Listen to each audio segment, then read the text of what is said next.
नाज़रीन, ब्रेक के बाद आपका एक बार फिर खैर मकदम है। ब्रेक में जाने से पहले बातचीत हो रही थी आर्टिकल 370 की, और ये बातचीत हो रही थी कि किस तरह से हिंदुस्तान में इंटीग्रेशन हुआ है या नहीं हुआ है कश्मीर का। लेकिन एक बात जो अपने आप में हकीकत है, जो हिस्टोरिकली भी करेक्ट है, कि हिंदुस्तान में जो इंस्ट्रूमेंट ऑफ एक्सेशन साइन किए गए उसके बाद भी एक हकीकत यह थी कि कश्मीर में सदर रियासत हुआ करते थे, कश्मीर का अपना एक झंडा हुआ करता था, और कश्मीर में बहुत दिन तक 1967 तक वजीर आजम हुआ करते थे, वजीर आला नहीं होते थे। ये बिल्कुल तय है, और इसलिए राजीव त्यागी का ये कहना कि कहीं ना कहीं कश्मीर हिस्टोरिकली हिंदुस्तान का उस तरह से हिस्सा नहीं था जिस तरह से अगर हम बात करें यूपी और बिहार, तो ये गलत नहीं है। लेकिन एक हकीकत यह भी है कि 1947 में इंस्ट्रूमेंट ऑफ एक्सेशन साइन होने के बाद यह माना जाता है कि हिंदुस्तान का अभिन्न हिस्सा है, या कोई ऐसी चीज जरूर हम लोगों को करनी है कि पूरा कंप्लीट इंटीग्रेशन हो या मसले कश्मीर का कोई परमानेंट सॉल्यूशन हो। अजय कुमार के पास चलते हैं, वरिष्ठ सहाफी हैं, जर्नलिस्ट हैं। उनसे पहले जानने की कोशिश करते हैं कि इंस्ट्रूमेंट ऑफ एक्सेशन को लेकर हमेशा बात होती है, फिर बातचीत आती है 2003 में सीज फायर वायलेशन की, उस पर भी दोनों पार्टियों ने साइन किया है लेकिन कुछ नहीं हो रहा। ताशकंद समझौते की हम बात करते हैं, उस पर भी कुछ नहीं होता है, और फिर हर तरह से यह बात तय हो गई थी कि शिमला समझौते के तहत ही कश्मीर मसले का हल होगा। लेकिन अब फिर सारी चीजें बिल्कुल ओपन हो गई हैं। कैसे देखते हैं आप अजय कुमार? नहीं, आपने बिल्कुल बिल्कुल बिल्कुल ठीक बात कही कि बात शिमला समझौते की नहीं है, लाहौर डिक्लेरेशन भी है इस पे कि जिसके आइन में कश्मीर का हल निकाला जाना चाहिए। मैं यहां पे यासीन मलिक साहब से यह जानना चाहूंगा कि जैसे ये कह रहे हैं कि लगातार हिंदुस्तान और पाकिस्तान और इनको भी थर्ड पार्टी बना करके इसका हल निकालने की कोशिश हो गई है, लेकिन अब तक कश्मीर के मसले का हल नहीं निकला, और ये कह रहे हैं कि अब इनका भरोसा हिंदुस्तान के आइन पे नहीं है, हिंदुस्तान के लीडरशिप पे नहीं है। तो क्या ये समझते हैं कि ये अब्दुल बसीत से बात करके इसका हल निकाल सकते हैं? क्या ये तरीका होगा कश्मीर समस्या को? चलिए, आपने कहा बात की कि क्या हिंदुस्तान में जो पाकिस्तान के एम्बेसडर हैं उनसे बातचीत करके मसला हल हो सकता है? जी, आप क्विक। जी देखिए फैजल साहब, आर्टिकल 370 धीरे धीरे डायल्यूट हुआ 47 के बाद से।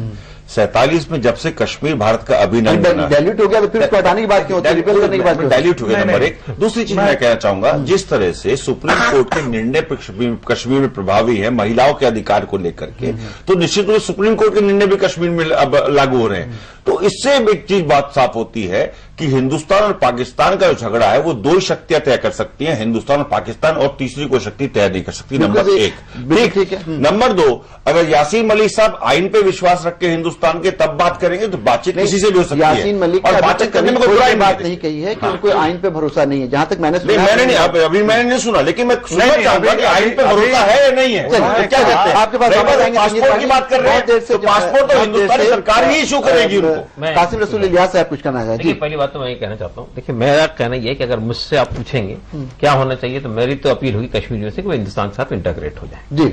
लेकिन आपको कुछ हकीकतों को, ग्राउंड रियलिटीज को रियलाइज करना चाहिए जी। देखिए, हमेशा से इंडिया पाकिस्तान के दरमियान जब भी बातचीत हुई है, चाहे वो आगरा समिट हो या उससे पहले जितनी बात हुई शिमला समझौते तक, हर वक्त कश्मीर एक इशू के तौर पर बहस का मुद्दा रहा है। आगरा समिट टूटा इस वजह से था कि ये कोर इशू है या वन ऑफ द इशूज है। देखिए, बात से ये नहीं, पाकिस्तान का इसरार यह था ये कोर इशू है, पहले इस पे बात होनी चाहिए, बाकी सब चीजों में बाद में बात होनी चाहिए। इंडिया का इसरार यह था कि नहीं, ये इशू है लेकिन कोर इशू नहीं है, वन ऑफ द इशू है। तो इंडिया ने, पाकिस्तान ने हमेशा कश्मीर को एक इशू माना है दोनों के दरमियान।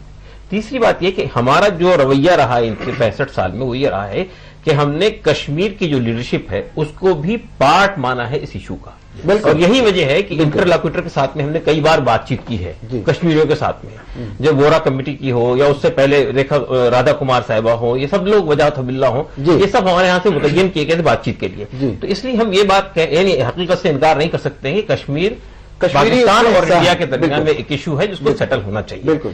दूसरी बात यह है कि यह भी एक हकीकत है कि आधा कश्मीर पाकिस्तान में है, आधा इंडिया में है, तो जाहिर है कि दो हिस्सों में कश्मीर बटा हुआ है। तो कश्मीर एक इशू है, तमाम इंटरनेशनल इश्यूज में, यूएनओ में ये बात हम तस्लीम कर चुके हैं, और यही वजह है कि यूएन के ऑब्जर्वर कश्मीर के यूएन के ऑब्जर्वर कश्मीर में मौजूद है। मैं जो बात कहने जा रहा हूँ वो बात ही कहने जा रहा हूँ कि आप वो विश अवे करके मसले को हल नहीं कर सकते। मेरा मानना यह है कि कश्मीर को इशू मान के तीनों फरीकों को बैठ के मसले का हल निकालना चाहिए। जब तक कि आप कश्मीर के मसले का हल नहीं निकालते, इंडिया पाकिस्तान के दरमियान में ड्यूरेबल पीस नहीं।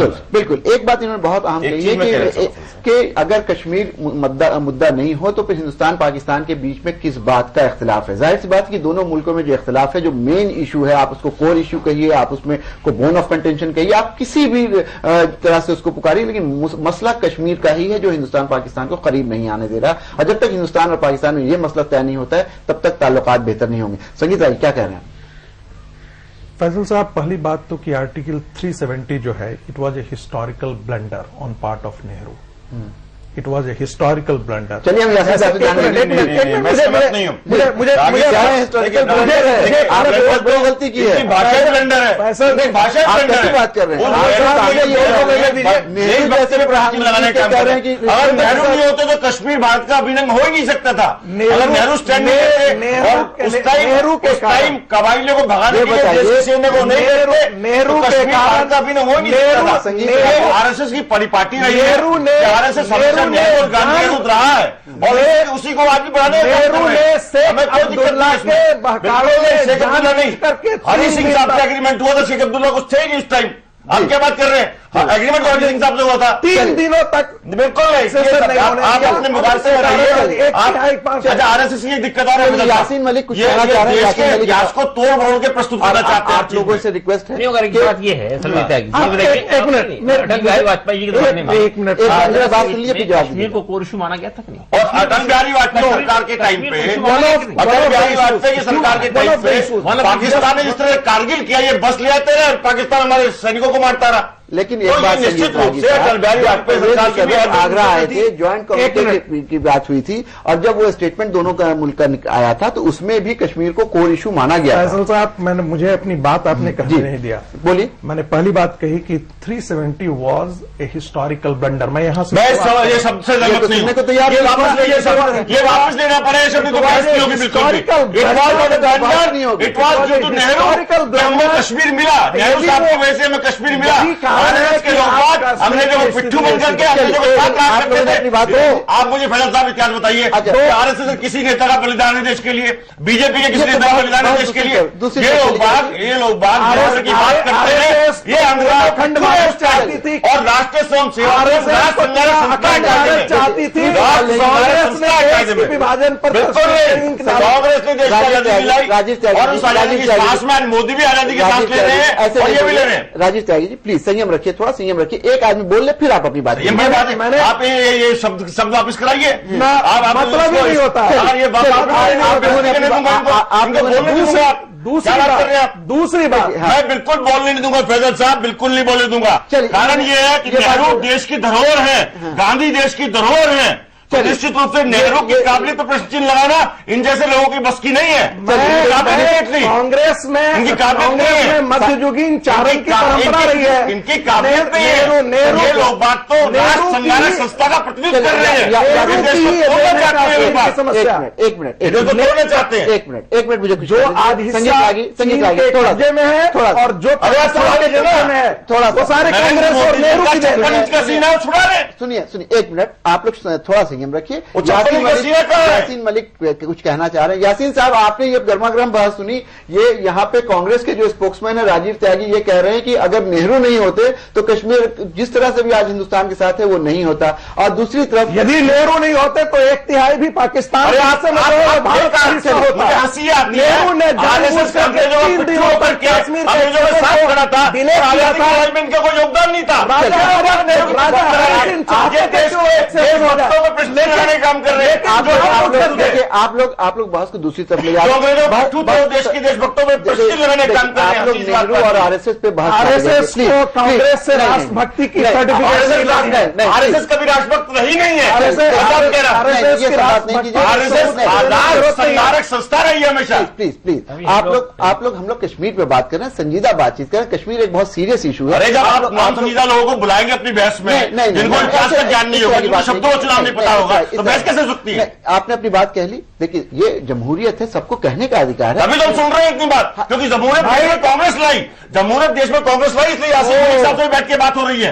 इस टाइम से बैठ के बात हो रही है। चलिए यासीन मलिक साहब, आप ये देख रहे हैं आर्टिकल 370 पे बहुत ज्यादा तू मैं हो रही है, लेकिन एक बात बिल्कुल तय है कि 370 को लेकर के बहुत सारी कवायद हो रही है, उसको भी अगर हम अलग कर दें। आपसे चूंकि वक्त हमारे पास बहुत ज्यादा नहीं, ये जानना चाह रहे हैं कि जिस तरह का माहौल बना हुआ है, ये तो आप मानिए यासीन मलिक कि ये हिंदुस्तान की आइन की खूबसूरती है कि एक तरफ हम आपके साथ मुज़ाकरात भी कर रहे हैं, दूसरी तरफ गोलियां भी चल रही हैं। ये हिंदुस्तान की खूबसूरती है। लेकिन कैसे पाकिस्तान पे भरोसा किया जाए कि जब लाहौर होता है तो फिर कारगिल हो जाता है, अगर यहां पे आते हैं हलफ बर्दारी में नवाज शरीफ तो उसके बाद किसी तरह से कुछ ना कुछ फायरिंग होती है, कुछ सीज फायर का उल्लंघन होता है। तो ये बात तो आप लोगों को समझनी चाहिए, जब कश्मीर की क़यादत है उसको समझनी चाहिए कि आज 21वीं सदी में ये मुमकिन नहीं है कि ताकत के बल पे, गोली बारूद के बल पे मसले कश्मीर को हल किया जाए। मुज़ाकरात हो सकते हैं, मुज़ाकरात हिंदुस्तान के आइन के तहत हो सकते हैं। यहां पे लोग सवाल उठा रहे हैं कि क्या यासीन मलिक को आइन के तहत बातचीत में दिलचस्पी है या नहीं? ये पूछना है बस हमने सर।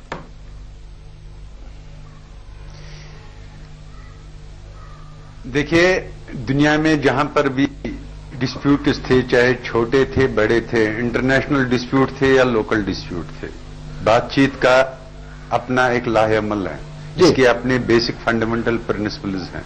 वो ये हैं कि जो भी इसका फरीक है, बिल्कुल उसको आप पसंद करते हैं नापसंद करते हैं, उसके साथ आपको बात करनी है। बातचीत का बेसिक फंडामेंटल प्रिंसिपल। बिल्कुल बिल्कुल सही कहा आपने।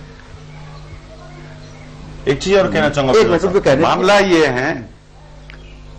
मामला ये है कि कश्मीरी भी ये कह सकता है कि आपने हमारे 1 लाख लोगों को कत्ल किया आपकी फोर्सेस ने, तो इसलिए हम जी बात नहीं करेंगे आपके साथ, या हमारे साथ बातचीत बनने का कोई तरीका नहीं। लेकिन मेरा फिर भी यही है कि दुनिया में जितने भी इश्यूज हैं, चाहे जंगें हुई, अल्टीमेटली उनको बातचीत के जरिए हल करने की कोशिश की गई और वो बातचीत के जरिए ही वो मसले हल हुए।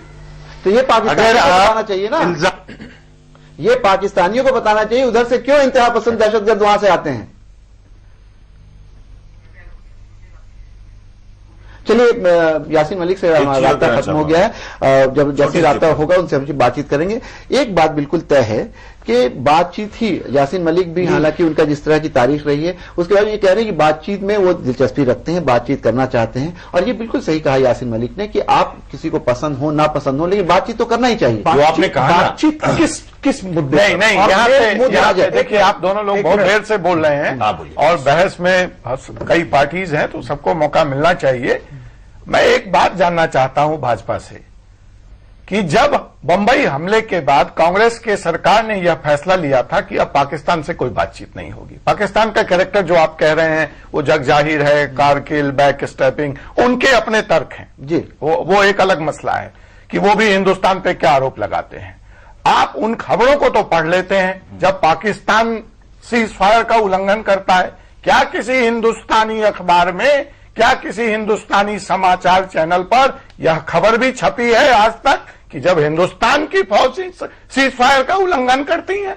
तो ये मामला आप ये आप आरोप लगा रहे हैं हिंदुस्तान की फौज पे? जी, मैं रहा हूं कश्मीर में, मैंने देखा है आप जब सरकारों का नहीं, वो जवाब क्या देंगे, वो तो अभी सत्ता में आए हैं। संगीत जी, आप जवाब क्या देंगे? आप तो अभी सत्ता में आए हैं, सत्ता में लंबे अरसे तक ये रहे हैं। हम पत्रकारों को दिखाने के लिए जब डेलीगेशन विजिट करता है और हम जानना चाहते हैं, अजय जी, चाहे वो कांग्रेस की सरकार रही हो या आप मुझे मेरी बात कंप्लीट करने दें, मुझे मेरी बात जनता पार्टी की सरकार, मैं आप मेरे सवाल का जवाब दें। फोर्सेज जो है वो सीज फायर का उल्लंघन फौज के बारे में माना जाता है कि भारतीय आर्म्ड फोर्सेज जो है वो डिसिप्लिन क्या है पूछा गया तो नहीं, मैं अभी आ रहा हूं। मेरा सवाल रागी जी के लिए है कि जो भी पाकिस्तान का कैरेक्टर रहा हो, जो भी इतिहास के आने में रहा हो, कांग्रेस सरकार ने यह फैसला किया था कि अब पाकिस्तान से बात नहीं होगी बंबई हमले के बाद। तो उस बातचीत को खोलने का नहीं, आपका सवाल ही नहीं है, सवाल उन पे है कि फिर आपने उस बहस को खोलने का फैसला क्यों किया।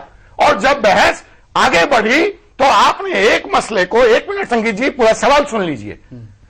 जब वो बहस आगे बढ़ी तो एक छोटे से मसले को रोने का मन था, मुझे बहाना हो गया, आंख मेरा किसी ने खोल दिया, तो उन्होंने आकर के आप त्यागी जी बोलने दें, अगर उन्होंने आके मिल लिया तो आपको आपत्ति हो गई और आपने बातचीत कैंसिल कर दिया। आप अपने इंटरनल कंट्राडिक्शंस और प्रेशर के कारण बातचीत कैंसिल करते हैं और उसका खामियाजा पाकिस्तान या अलगाववादियों पे, कश्मीर के नेताओं पे यह उचित नहीं है। दूसरी बात जो मैं कहना चाहता हूं, जी, जी। जो कि ये फैसला हो गया था कि हम पाकिस्तान से बातचीत नहीं करेंगे, तो ऐसी क्या जरूरत पड़ी? अमेरिका का दूतावास, please let me complete Ragi ji, you are only going to given with the floor to answer this. जी जी बोलिए। जब अमेरिका बात करता है इनसे तो आपको आपत्ति नहीं होती, जब जर्मनी का एम्बेसडर इनसे मिलता है तो खबरें नहीं छपती, क्योंकि वो एक हमारा मुल्क है, हम समझते हैं हम बड़े भाई हैं, ऐतिहासिक तौर पे हम उसको दबा लेंगे तो हम इसको मुद्दा बनाते हैं। इस एटीट्यूड से, माफ कीजिएगा, कश्मीर का समस्या इस युग में क्या अगले युग में नहीं निकलेगा। जी संगी साहब ब्रीफली मैं बहुत शॉर्ट में बोलूंगा। पहली बात कि जब नई सरकार आई थी तो ये बहुत वाजिब बात है कि जब नई सरकार आई थी तो नई सरकार ने समझा कि यदि भारत को वैश्विक परिदृश्य में अपने आप को खड़ा करना है तो अपने पड़ोसी देशों के साथ एक अच्छे संबंध बनाना बहुत आवश्यक है। इसीलिए नरेंद्र मोदी जी ने श्रीलंका और सार्क के जितने कंट्रीज थे सारे लोगों को, सारे राष्ट्राध्यक्षों को बुलाया और अपनी यात्रा को, विदेश यात्रा को उन्होंने भूटान और नेपाल से शुरुआत की है। पाकिस्तान भी जाने की ये बात आई थी, श्रीलंका जाने की भी बात चल रही है। तो पड़ोसी देशों के साथ संबंध बनाना पहले मनमोहन सिंह की सरकार के समय नहीं ऐसा हुआ। एक नई सरकार आई थी, एक नई सोच और नई सूझबूझ के साथ आगे बढ़ना तो कौन सा आपत्ति है अगर उनके एम्बेसडर ने उनको बोलने दीजिए, फिर आप बोलिए। जी रागी साहब। एक नई सरकार ने एक नई शुरुआत करने की कोशिश की थी। भारत ने पाकिस्तान के साथ सचिव स्तर के वार्ता में जाने का निर्णय किया, लेकिन बातचीत किसके बीच में? शिमला समझौते के अंतर्गत भी बातचीत जो है वो दोनों राष्ट्रों के बीच में है, न कि हम पाकिस्तान उसमें नहीं फैसल साहब, देखिए फैसल साहब, मैं जवाब दे मुझे संगीत रागी साहब आपको सवाल जी सयागी साहब, अगर आपने पाकिस्तान को यहां दूतावास खोलने की अनुमति दी है तो डिप्लोमेटिक कुछ नॉर्म्स हैं, उसके तहत उस दूतावास में कुछ नॉर्म्स में ये नहीं है कि वो हमारे यहाँ के अलगाववादियों के साथ बात करें। किसने कह दिया कि नहीं है? किसने कह दिया नहीं है? आप पढ़ के आइए, आप पढ़ के आइए। ये दिक्कत कह दिया, जवाब देना चाहूँ। आप बंद कर दीजिए दूतावास, आप बंद कर दीजिए दूतावास पाकिस्तान। अजय जी, इन्होंने बात की कि बातचीत शुरू करके हमने, आपने क्यों नहीं अरेस्ट कर लिया था उनको? वैश्विक क्यों वहां तक आने दिया? निकलने के बाद क्यों नहीं अरेस्ट कर लिया? वैश्विक स्तर पे आप पाकिस्तान के एम्बेसडर को, आप पाकिस्तान के नॉन ग्रेजुएट इनको जवाब दे दूं जरा। वैश्विक स्तर पे भारत अलग थलग ना पड़ जाए, इसलिए हमने बातचीत शुरू की 26/11 के अटैक के बाद। कांग्रेस ने बातचीत रोकी क्योंकि कांग्रेस का मानना था टॉक्स और टेरर साथ साथ नहीं चल सकते। दूसरी चीज जो इन्होंने कही चुनाव प्रचार के दौरान कि देश नहीं मिटने दूंगा, सम्मान नहीं हटने दूंगा, ये मोदी जी के भाषण हुआ करते थे। तो ये कहते थे कि एक गोली भी चलेगी, एक गोली भी चलेगी, एक गोली भी चलेगी तो 10 गोली का जवाब देंगे। वही तो हमने दिखाया। मैं मानता हूं मोदी जी कूटनीतिक प्रयास से फायदा हुआ देश को कि पाकिस्तान गोली नहीं चला रहा, लेकिन पाकिस्तान गोली नहीं चला करके अब गोले चला रहा है और गोले चला करके लोगों को मारने का काम कर रहा है। और मोदी जी मनमोहन सिंह की सरकार अमेरिका में मोदी जी और 56 इंच का सीना दिखाइए और पाकिस्तान को अगर नेस्ते नाबूद कर सकते तो करके देखिए, वो भी आपकी हिम्मत है, आप कर नहीं पाएंगे। यासीन मलिक साहब हैं। यासीन साहब, यहां पे लोग ये कह रहे हैं कि ये जिस तरह की बातचीत हो रही है ऐसे मसले कश्मीर का हल नहीं हो सकता है। आप लोगों के साथ भी वही बात है कि आप लोग एक बहुत अहम सवाल अजय कुमार ने उठाया है यहां पे कि अगर ये कश्मीरी सेपरेटिस्ट लीडर जब वेस्टर्न एम्बेसडर से मिलते हैं, अमेरिका और ब्रिटेन के एम्बेसडर से मिलते हैं तो कोई बातचीत नहीं होती है, खबरों में भी उतनी चर्चा नहीं होती है और उसका हिंदुस्तान भी बहुत ज्यादा नोटिस नहीं लेता है। लेकिन अगर इन्होंने अब्दुल बासित से मुलाकात कर ली तो ये इशू बन गया। कहीं ना कहीं इस टॉक को रोकना था और इसलिए इस मीटिंग को बहाना बनाया गया। लेकिन उससे अगर आगे बढ़ते हैं, आप क्या इस बात को मानते हैं आज आलमी समय के स्टूडियो में बैठ करके इस प्रोग्राम के तहत कि हिंदुस्तान की आइन में जो हमारा कॉन्स्टिट्यूशन है, हमारा जो दस्तूर है, उसके तहत मसले कश्मीर को हल करने का कोई रास्ता निकाला जा सकता है? इसकी चांसेस हैं क्या? और पाकिस्तान को भी समझाएंगे क्या है? मैं बात करूं? हाँ बोलिए, और प्लीज कोई उनको बोल जी। देखिए, अगर आपको याद होगा, जब अटल बिहारी वाजपेयी ने इनिशिएटिव ले लिए, जब उन्होंने इनिशिएटिव ले लिया as prime minister of India, वो कश्मीर आए जी, और उन्होंने कश्मीर से ही पाकिस्तान को भी बातचीत की दावत दी और कश्मीरी लोगों को भी कहा। उसने कश्मीरी शायरी वहां पर पढ़ी और कश्मीरियों को कहा, ये बाग तुम्हारा है, तुम ही इसके माली हो, और मेरी जिंदगी की आखिरी ख्वाहिश है कि मैं इस मसले को हल करूं। जब लाहौर गए अटल बिहारी वाजपेयी जी, तो मीनार पाकिस्तान पे जो उनकी तकरीर थी, जी, उसने ये नहीं कहा आइन के अंदर बात करो, उसने ये नहीं कहा कि ये हिंदुस्तान का हिस्सा है कश्मीर, उसने कहा मेरी जिंदगी की आखिरी ख्वाहिश है मैं मसले कश्मीर को हल करूं। उसने आर्टिकल लिखा, जब वो वेकेशन पे गए थे तो जो तमाम न्यूज़पेपर में उसका आर्टिकल आया, उसने कहा we must ignore the beaten tracks and find out new innovative ideas to resolve this issue. उसने जब बातचीत के लिए बुलाया, उसने हमें हिंदुस्तान के आइन के तहत बातचीत में नहीं बुलाया, उसने इंसानियत के दायरे में बातचीत में बुलाया। जब मनमोहन सिंह जी ने बातचीत के लिए, जिसमें मैं भी गया मिलने के लिए, जिसमें मेरी बात हुई हिंदुस्तान के प्राइम मिनिस्टर, उन्होंने बातचीत जो है वो भारतीय संविधान के दायरे में ही होगा, भारत की अखंडता पर बातचीत नहीं होगी। पाकिस्तान से आने के बाद भारतीय संसद में बयान दिया था। संगीत रागी उनको बयान बोलिए। अरे ये जो मैं बातें कर रहा हूं भैया, आप अभी भी अटल बिहारी वाजपेयी जी की जो उसकी मीनार पाकिस्तान की तकरीर निकाल लीजिए। अगर मैं आप जो अटल बिहारी वाजपेयी जी ने वेकेशन पे गए, जो उसने आर्टिकल लिखा as prime minister of India, वो लिख लीजिए, वो हिंदुस्तान के पेपरों में है, और आप वहां से नए सवाल उठा के निकल के आ रहे हो। जी, यहां से कहां बात यह है कि जो हिंदुस्तान के प्राइम मिनिस्टर रह चुके हैं, जिन्होंने हमसे बातचीत की, यासीन मलिक साहब, आपसे एक छोटा प्रश्न है मेरा आपसे। साहब, मीनारे पाकिस्तान के बाद जब अटल बिहारी वाजपेयी भारत आए तो उन्होंने भारतीय संसद में भी ये बयान दिया कि बातचीत इंसानियत और में भारत की अखंडता से। आपने कहा कि इंसानियत के नाते आपसे बातचीत की अटल बिहारी वाजपेयी जी ने, और प्राइम मिनिस्टर ने भी बात की इंसानियत के नाते। अरे इंसानियत के नाते नहीं की, हम भिखारी नहीं है। मेरा एक प्रश्न ये था फैजल साहब, अगर इनसे इंसानियत के नाते बात की गई कश्मीर के अलगाववादियों से, क्या ये इंसानियत का पाठ पाकिस्तान को या आतंकवादियों को पढ़ाने का काम करें? चलिए नाज़रीन, आपने ये गर्मा गर्म बहस देखी, सारे लोगों का अपना अपना मौक़िफ़ है, लेकिन एक बहुत अजीब सी बात यहां पे देखने को मिली कि हमेशा सियासी तौर पे एक दूसरे के हरीफ रहने वाले भारतीय जनता पार्टी और आरएसएस दोनों एक इस मुद्दे पर बिल्कुल मुत्तहिद दिखे कि कश्मीर में किस तरह से चीजें की जाए, और कहीं एक दूसरे की तायीद करते हुए दिखे। ये एक अच्छी बात है कि हिंदुस्तान का, अगर हिंदुस्तान की सालमियत का कोई मौका होता है तो ये अपने इख्तलाफात भुला करके एक साथ हो जाते हैं, और कभी कभी शायद इसीलिए कांग्रेस पर कुछ इल्जामात भी लगते हैं। लेकिन एक बात बिल्कुल तय है कि जिस तरह से मसले कश्मीर को टालने की कोशिश की जाती है, वो मसले कश्मीर का हल नहीं है। मसले कश्मीर का हल तभी हो सकता है जब संजीदा इस पे पेशरफ्त हो, संजीदा बातचीत हो, और ये यहां कहना बिल्कुल गलत नहीं होगा, पाकिस्तान को भी संजीदगी दिखानी होगी और अपनी अफवाज को यह कहना होगा कि बॉर्डर पे जो फायरिंग है या बॉर्डर पे जिस तरह से लोगों का आना जाना है उसको रोका जाए, और कश्मीरी जो क्यादत है उसको भी कहीं ना कहीं इस बात को समझना होगा कि 21वीं सदी में मसले कश्मीर का हल बंदूक की गोली से नहीं हो सकता है, मजाकरात से हो सकता है। हम तमाम मेहमान का शुक्रिया अदा करेंगे। खुली बहस में फिलहाल इतना ही। अब आलमी समय को इंटरनेट पर भी देख सकते हैं, लॉग ऑन करें समयलाइव.com। फिलहाल हमें इजाजत दीजिए और आप देखते रहिए आलमी समय।